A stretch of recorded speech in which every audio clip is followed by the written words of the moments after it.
বন্ধুরা, Shampa kitchen with village ফুডে আপনাদেরকে স্বাগত। প্রতিদিনের মতন আবারও চলে এসেছি একটা রেসিপি নিয়ে।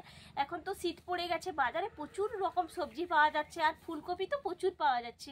ফুলকপিটা শীতের সময় খেতে ভালো লাগে, এই জন্য আজকে ফুলকপির আপনাদেরকে রেসিপি করে দেখাবো। আজকে ফুলকপির রোস্ট বানাবো, একদম ভিন্ন স্বাদের। আপনারা অনেকেই বানিয়েছেন, আমি কি করে বানাচ্ছি আপনারা দেখতে থাকুন। এই ফুলকপিটা মাঝারি সাইজের ফুলকপি নিয়েছি, এটা আমি কেটে নেব।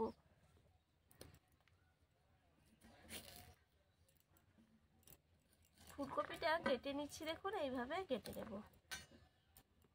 ডাঁটিগুলোর মাঝখানে এইভাবে ফাঁকা করে দেবো, দেখুন। আর একটু করে এই সাইডগুলো চিড়ে চিড়ে দেবো, তাহলে নুন লবণটা একদম ভালো করে ঢুকবে আর খেতেও ভালো লাগবে।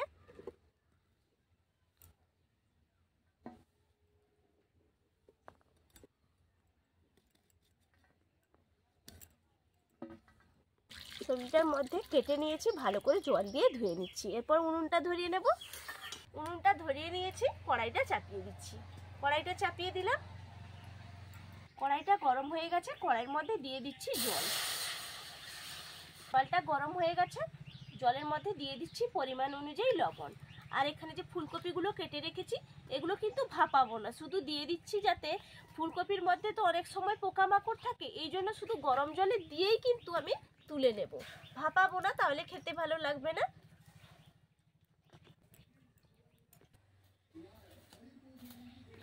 দেখুন গরম জলে আমি চুবিয়ে নিয়েছি, এরপর তুলে নিচ্ছি। এই পদ্ধতিতে করবেন, তাহলে যদি পোকামাকড় থাকে একদম থাকবে না, ভালো করে পরিষ্কার করে নেওয়া যাবে। কড়াইতে দিয়ে দিচ্ছি তেল। আজকে পুরো রান্নাটা সাদা তেলে করব। তেলটা দিয়ে দিলাম, কপিগুলো এরপর ভেজে নিচ্ছি।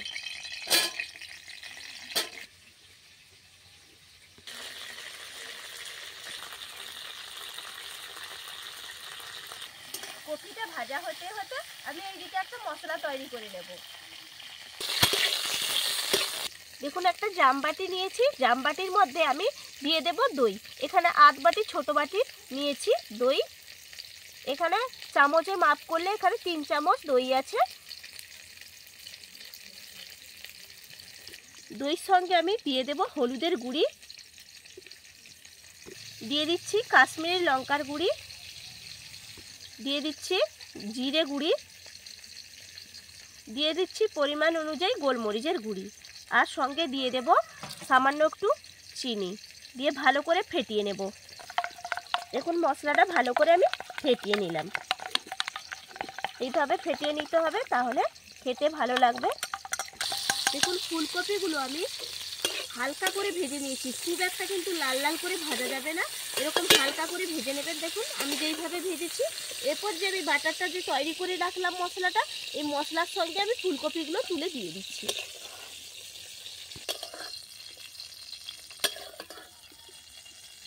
দেখুন ভাজা ফুলকপিগুলো দইয়ের সঙ্গে মশলাটা যে করে নিয়েছিলাম দিয়ে দিয়েছি, এরপর ভালো করে মিশিয়ে নিচ্ছি। আর এখানে আমি কাজু বাদাম আর চালমগজ একসঙ্গে বেটে নিয়েছি, সেই বাটাটাও আমি এর সঙ্গে দিয়ে দেব। অল্প অল্প একটু দেব, আর এইভাবে আমি মাখাতে থাকবো।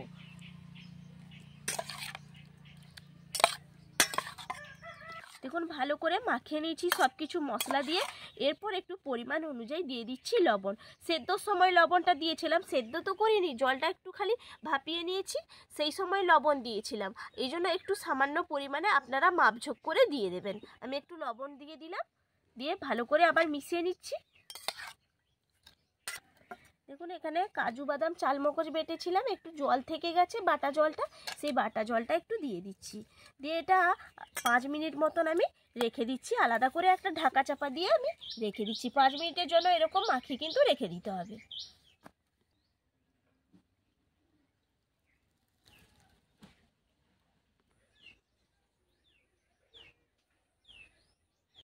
কড়াইতে দিয়ে দিচ্ছি সাদা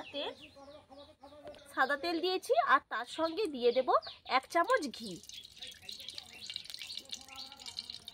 এটা একদম নিরামিষ সম্পূর্ণ, এই জন্য অবশ্যই ঘিটা কিন্তু ব্যবহার করবেন, তাহলে খেতে ভালো লাগবে আর স্বাদটাও বাড়িয়ে দেবে। গরম হয়ে গেছে, আমি এর মধ্যে দিয়ে দিচ্ছি একটা তেজপাতা কেটে নিয়েছি, এটা আমার বাড়ির গাছেরই তেজপাতা কেটে দিয়ে দিলাম।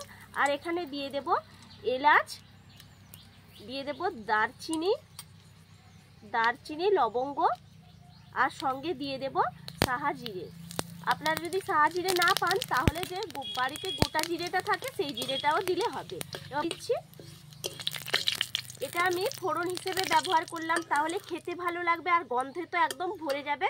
এরপর দিয়ে দেবো এর মধ্যে আদা বেটে রেখেছিলাম, আদা বাটা দিয়ে দিচ্ছি, দিয়ে ভালো করে একটু কষিয়ে নেবো। দেখুন ভালো করে আদাটা ভাজা হয়ে গেছে আর গন্ধটাও দারুণ উঠছে। এরপর যে আমি ম্যারিনেট করে রেখেছিলাম ফুলকপিটা 5 মিনিটের মতো, 5 মিনিট পরে কিন্তু আমি ঢাকা চাপাটা খুলে নিলাম। এরপর আমি মশলার সঙ্গে দিয়ে দিচ্ছি।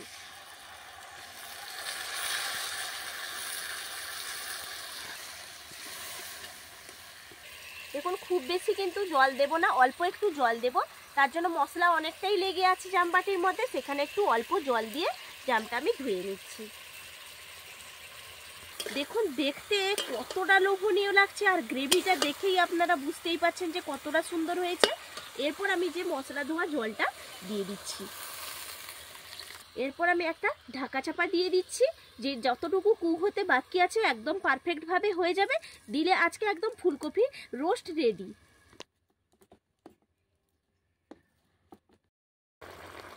ঢাকা চাপাটা খুলে দেখে নেব কতটা হয়েছে।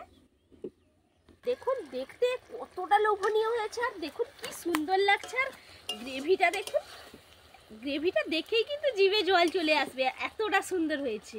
আর কালারটাও দারুণ এসছে, দেখুন কি সুন্দর লাগছে। এটা ভাত, রুটি, লুচি, পরোটার সঙ্গেও আপনারা পরিবেশ করতে পারবেন। একদম সম্পূর্ণ নিরামিষভাবে রান্নাটা করে আপনাদেরকে দেখালাম।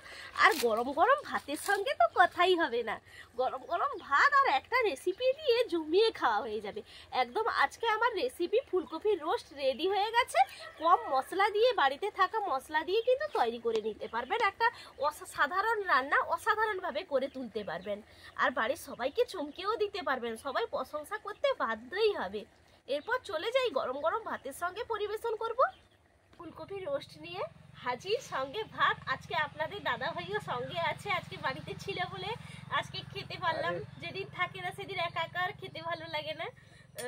আজকে সঙ্গে আছে, তাড়াতাড়ি দাও। একবারে খুব সুন্দর দেখুন গ্রেভিটা হয়েছে আর দেখতেও অসাধারণ হয়েছে কিন্তু। মনে হচ্ছে গ্রেভি দিয়ে ভাত খাওয়া যাবে, এত সুন্দর লাগছে। খাও, আরে গ্রেভিটা দিয়ে খেতে হবে।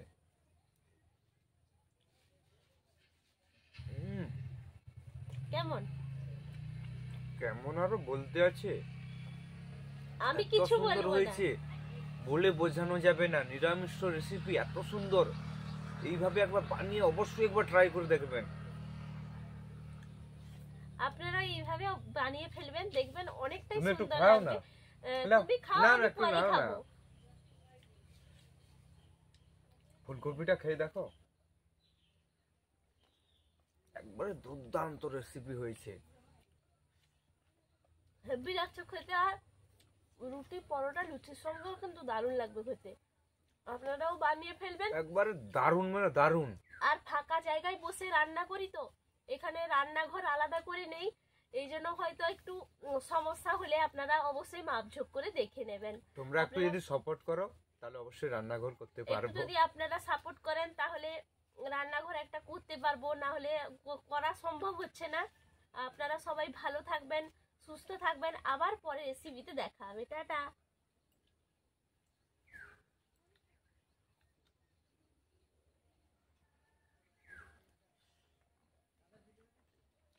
তোমার গোটা মুখ হয়ে গেল পুরো। আমাকে মনে হচ্ছে আবারও একবার ভাত নিয়ে খেতে হবে। আর একটু দাও। এত সুন্দর হয়েছে।